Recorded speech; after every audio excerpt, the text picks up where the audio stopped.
16 ವರ್ಷದ ವಿಜಯ್ ನಾಪತ್ತೆ, ಮುಗಿಲು ಮುಟ್ಟಿದ ಎತ್ತವರ ಆಕ್ರಂದನ. ಹೌದು, ಸಾಲಿಗ್ರಾಮ ತಾಲೂಕಿನ ಪಟ್ಟಣದ ಜೋಗಿ ಬಡಾವಣೆಯ ತಂದೆ ರಮೇಶ, ತಾಯಿ ರೇಣುಕಾರವರ ಮಗ 16 ವರ್ಷದ ವಿಜಯ್. ಈತ ಸಾಲಿಗ್ರಾಮ ಸರ್ಕಾರಿ ಬಾಲಕರ ಪದವಿ ಪೂರ್ವ ಕಾಲೇಜಿನಲ್ಲಿ ದ್ವಿತೀಯ PUC ವ್ಯಾಸಂಗ ಮಾಡುತ್ತಿದ್ದ. ಕಾಲೇಜು ಮುಗಿಸಿ ಮನೆಗೆ ಬಂದು 9/7/2024 ಮಂಗಳವಾರ ಸಂಜೆ ಸುಮಾರು 4:30 ಗಂಟೆಗೆ ಮನೆಯಿಂದ ಹೊರಟು ಹೋದ ವಿಜಯ್ ಮತ್ತೆ ಮನೆಗೆ ಹಿಂತಿರುಗಿ ಬರಲೇ ಇಲ್ಲ. 2 ದಿನಗಳ ಕಾಲ ಸಂಬಂಧಿಕರ ಮನೆ, ಸ್ನೇಹಿತರ ಮನೆ ವಿಚಾರಿಸಿ ಕೊನೆಗೆ ಸಾಲಿಗ್ರಾಮ ಪೊಲೀಸ್ ಠಾಣೆಗೆ ದೂರು ದಾಖಲಿಸಿದ್ದಾರೆ. ನಾಪತ್ತೆಯಾದ ವಿಜಯ್ ಚಹರೆ, ಎತ್ತರ 5.4, ತೂಕ 38, ಗೋಧಿ ಬಣ್ಣ. ಎಲ್ಲಿಯಾದರೂ ಸಿಕ್ಕಲ್ಲಿ ಕೂಡಲೇ ಈ ದೂರವಾಣಿ ಸಂಖ್ಯೆಗೆ ಕರೆ ಮಾಡಿ ಎಂದು ಎತ್ತವರ ಕೋರಿಕೆಯಾಗಿದೆ. ದೂರವಾಣಿ ಸಂಖ್ಯೆ 8410602884 ಮತ್ತು 8971596229. ನನ್ನ ಹೆಸರು ರಮೇಶ್ ಅಂತ, ರಾಂಪುರ ಬಡಾವಣೆ, ಸಾಲಿಗ್ರಾಮ. ಮಗನಿಗೆ 16 ವರ್ಷ. ಇವಾಗ ಈಗ ನೋಡಿದ್ರೆ ಮಂಗಳವಾರ ದಿನ ಸಾಯಂಕಾಲ 4 ಗಂಟೆಯಲ್ಲಿ ಇಲ್ಲಿದ್ದ ಮನೆ ಹತ್ರ ಕಾಲೇಜಿಂದ ಬಂದು ಮನೆಗೆ ಬಂದು ಮನೆಯಲ್ಲಿ ಬ್ಯಾಗು ಇವೆಲ್ಲ ಇಟ್ಟು ಹೋಗಿರೋನು. ಮತ್ತೆ 4:15 ಮೇಲೆ ಕಾಣೆಯಾಗಿದ್ದಾನೆ ಮಗ, ಯಾರೋ ವಿಜಯ್ ಅನ್ನೋ ಮಗ. ಮತ್ತು ಫ್ರೆಂಡ್ಗಳನ್ನ ಕೇಳಬೇಕಾದ್ರೆ ಮಂಗಳವಾರ ದಿನ 5:15 ಕುರುಬಳ್ಳಿ ಹತ್ರ ಹೋಗ್ತಾ ಇದ್ದ. 5:15 ಸೈಕಲ್ ಹೊಡ್ಕೊಂಡು ಬ್ಯಾಗ್ ಇಟ್ಕೊಂಡು ಮ್ಯಾಟ್ ಹಾಕ್ಕೊಂಡು ಹೋಗ್ತಾಯಿದ್ದ ಅಂತ ಹೇಳಿದಾಗ ನಾವು ಬೆಳಿಗ್ಗೆಲೆ ಹೋಗಿ ಬೇರೆ ಅಲ್ಲೆಲ್ಲ ಚೆಕ್ ಮಾಡ್ದೋ. ಅಲ್ಲೆಲ್ಲ ಹೋಗಿ ಎಲ್ಲರನ್ನೂ ಕೇಳ್ದೋ. ಪ್ರತಿಯೊಬ್ಬರು ಎಲ್ಲೂ ಇಲ್ಲ ಅಂತ ಕೇಳಿದ್ರು. ಫೋನಲ್ಲಿದ್ದಂಥ ಫೋಟೋಗಳೆಲ್ಲ ತೋರಿಸ್ತೋ. ಅಲ್ಲೆಲ್ಲೂ ಇಲ್ಲ ಈ ಹುಡುಗನ ನೋಡಿಲ್ಲ ಅಂತ ಹೇಳಿದ್ರು. ಮತ್ತೆ ಎಲ್ಲೋ ಇದ್ದಾನೆ ಅಂದ್ಬಿಟ್ಟು ಬರ್ತಾನೆ ಅಂತ ಎಲ್ಲ ಕಡೆಯಲ್ಲೂ ಇಲ್ಲಿ ನಮ್ಮ ಊರೊಳಗಡೆ ಅವ್ನ ಫ್ರೆಂಡ್ಗಳನ್ನ, ಬಂಧು ಮಿತ್ರಗಳನ್ನ ಎಲ್ಲರನ್ನೂ ನಾವು ಅಲ್ಲಿ ಇಲ್ಲಿ ಆ ಕಡೆ ಎಲ್ಲ ಕೇಳ್ದೋ. ಅಲ್ಲಿ ಎಲ್ಲೂ ಗೊತ್ತಿಲ್ಲ ಅಂತ ಹೇಳಿದ್ರು. ಕೊನೆಯಲ್ಲಿ ಅಷ್ಟಕ್ಕೆ ಬಂದು ನೆನ್ನೆ ದಿವಸ ಎಲ್ಲ ಅರ್ಜಿ ಎಲ್ಲ ಬರ್ಸ್ಕೊಂಡು ಹೋಗಿ ಟೇಷನ್ ಒಳಗೆ ಕೇಳಬೇಕಾದ್ರೆ ಒಂದಿನ ನೋಡೋಣ, ಇವತ್ತು ನೈಟ್ ನೋಡೋಣ ಅಂತ ಹೇಳಿದ್ರು.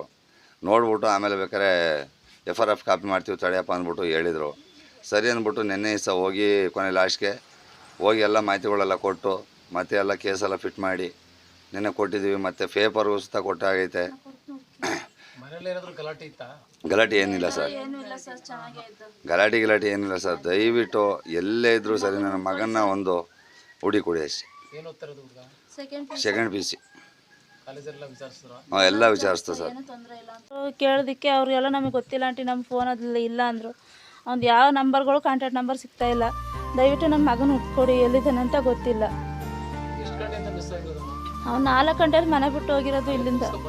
ಹೌದು, ಕಾಲೇಜ್ ಮುಗಿಸ್ಕೊಂಡು ಬಂದಿದ್ದ. ಹೌದು, ಬಂದು ಊಟನೂ ಮಾಡ್ದ. TV ಹಾಕೊಂಡು ನೋಡ್ತಾ ಇದ್ದ. ನಾನು ಮಲಿಕೊಂಡೆ 3:15. 4 ಗಂಟೆ ಟೈಮಲ್ಲಿ ಅವನು ಮನೆಯಿಂದ ಹೋಗಿದ್ದಾನೆ. ಅವನು ಮಾಮೂಲಿಯಾಗಿ ಹೋಗ್ತಾನೆ ಬರ್ತಾ ಇದ್ದ. ಹಂಗೆ ನಾವು ಹೋಗಿ ಬರ್ತಾನೆ ಅಂತ ಸುಮ್ಮನೆ ಆದ್ವಿ.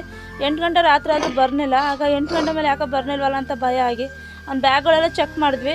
ಅವ್ನು ಯಾವುದೂ ನಂಬರ್ಗಳು ಸಿಕ್ಕಲಿಲ್ಲ. ಒಂದು ಬೈಂಡಲ್ಲಿ ಮಿಸ್ ಕಾಲ್ ನಂಬರ್ ಮಾತ್ರ ಇದ್ದವು, ಬೇರೆ ಫ್ರೆಂಡ್ಸ್ ನಂಬರ್ ಯಾರ್ದು ಇತ್ತಿಲ್ಲ. ಅಷ್ಟೊತ್ತಿನೆಲ್ಲ ಹೋಗಿ ಸಾಲಿನಂದಲೆಲ್ಲ ಹುಡುಕಿದ್ವಿ, ಎಲ್ಲೂ ಸಿಕ್ಕಲಿಲ್ಲ ಅವನು. ಮತ್ತೆ ಬೆಳಗ್ಗೆವರೆಗೂ ನೋಡಿದ್ವಿ, ಬರ್ತಾನೆ ಅಂತ ಬರ್ನಿಲ್ಲ. ಬೆಳಗ್ಗೆ 6 ಗಂಟೆಗೆ ನಮ್ಮ ಯಜಮಾನ್ರು ನನ್ನ ಇನ್ನೊಬ್ಬ ಮಗನ ಕರ್ಕೊಂಡು ಅವ್ರ ಫ್ರೆಂಡ್ಸ್ ಗೇಟ್ ಹತ್ರ ಒಂದು ಹುಡುಗ ಬಂದು ಕುರುಬಳ್ಳಿ ಗೇಟ್ ಹತ್ರ ನೋಡಿದೆ ಅಂತ ಹೇಳಿದ್ನಂತೆ ನಮ್ಮ ಹುಡುಗನ ಫ್ರೆಂಡು. ಆಮೇಲೆ ನಮ್ಮ ಯಜಮಾನ್ರು ನಾವೆಲ್ಲ ಹೋದ್ವಿ, ಹುಡುಕಿದ್ವಿ, ಅಲ್ಲೆಲ್ಲೂ ಸಿಕ್ಕಲಿಲ್ಲ. ಬೇರೆ ಅಕ್ಕೆಬಾಳು ಮತ್ತು ಸೋಮನಹಳ್ಳಿ ಅಲ್ಲೆಲ್ಲ ನೋಡಿದ್ವಿ, ಎಲ್ಲೂ ಕಾಣಿಸ್ಲಿಲ್ಲ ಅವನು. ಬಂದು ನಾವು ಕಂಪ್ಲೇಂಟ್ ಕೊಡೋಣ ಅಂದ್ಕೊಂಡು ಸ್ಟೇಷನ್ ಹತ್ರ ಹೋದ್ವಿ. ಇವತ್ತು ಒಂದು ದಿವಸ ನೋಡಿ ಅಮ್ಮ, ನಾಳೆ ಕಂಪ್ಲೇಂಟ್ ಕೊಡ್ರಿ ಅಂತ ಅಂದರು. ನಾವು ನಿನ್ನೆ ಕಂಪ್ಲೇಂಟ್ ಕೊಟ್ಟಿದ್ದೀವಿ, ನಿನ್ನೆ ಕಂಪ್ಲೇಂಟ್ ರಿಜಿಸ್ಟರ್ ಆಗಿರೋದು.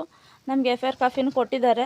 ನನ್ನ ಮಗ ಎಲ್ಲಿದ್ದಾನೆ, ಫೋನ್ಗೆಲ್ಲ ಪೇಪರ್ಗೆಲ್ಲ ಹಾಕ್ಸ್ಬೇಕು ಅಂದರೆ ನಾವೆಲ್ಲ ಹಾಕ್ಸಿದ್ದೀವಿ. ದಯವಿಟ್ಟು ನನ್ನ ಮಗನ ಹುಡ್ಕೊಡಿ ಎಲ್ಲಿದ್ರು. ನಾವು ಅಸಹಾಯಕರು, ನಮ್ಗೆ ಏನೂ ಇಲ್ಲ. ನಮ್ಮ ಮಕ್ಕಳೇ ನಮ್ಮ ಆಸ್ತಿ. ಮನೇಲಿ ಏನೂ ಜಗಳ ಆಗಿಲ್ಲ, ಏನೂ ಇಲ್ಲ, ಚೆನ್ನಾಗೇ ಇದ್ದ. ಮನೆ ಬಿಟ್ಟು ಹೋಗಿದ್ದಾನೆ. ದಯವಿಟ್ಟು ನನ್ನ ಮಗನ ಹುಡ್ಕೊಡಿ. ಇಲ್ಲ ಸರ್, ಏನಿಲ್ಲ.